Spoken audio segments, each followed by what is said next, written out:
big news for me, to me at least, with the new generation of excavators is the standard equipment. A lot of those electronic capabilities added to those excavators and standard on the high production models. Yep. How is Caterpillar stepping up to help contractors adopt those technologies and get the most out of them?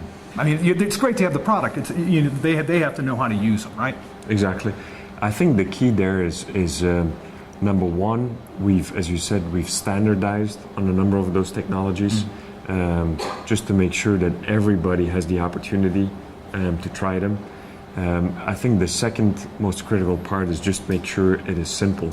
We do not want to bring machines that our customers need to hire rocket scientists, if I may, to operate our equipment. I think it all comes down to make it simple, intuitive. I mean, our goal is not technology for technology's sake.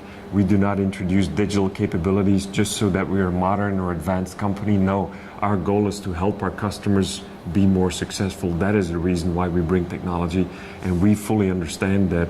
I mean, it's not about the fashion or the flash bang for an introduction.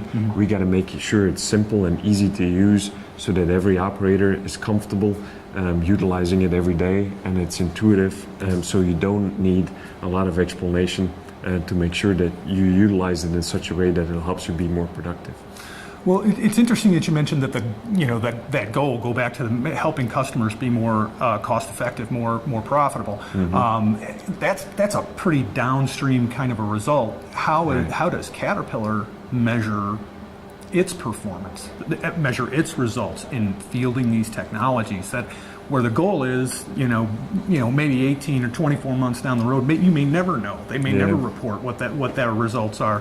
How does Caterpillar decide that great with assist or one of those other technologies is a profitable or a positive contributor to the company? Right. It's a great question. One we discuss internally a lot too, Larry. The key is for us is making sure, back to my earlier point, that digital cannot become, or technology cannot become, a goal in itself.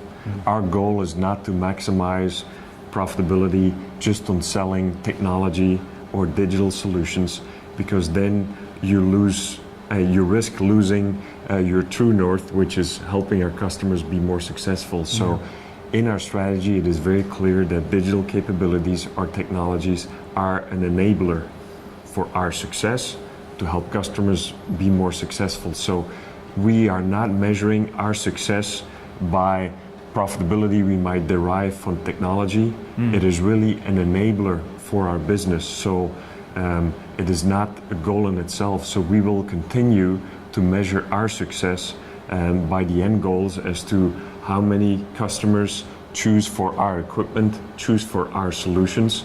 And this is just a new tool we have to help people, help our customers choose for Caterpillar because they think they can make more money rather than with a competitive solution. Has the company mounted an effort to be able to measure their customers' businesses, the performance of their customers' businesses, in order to determine whether or not those technologies are actually having the effect that you want? Yeah, I think part of it is hard metrics. It also starts with the culture you're trying to build. So if you look at our new strategy, front and center is, as we always say, helping our customers build a better world. So it is focused on the customer. So making sure our teams are very clear in that thinking, and then everything derives from there. So there's a lot of metrics. I mean, yes, you could look at market share. We measure customer loyalty. We measure the percent of our machines that are sold with services. So there's a lot of metrics you can derive from that. But as I said, technologies will always be an enabler. Our final metrics will always be directly customer centric.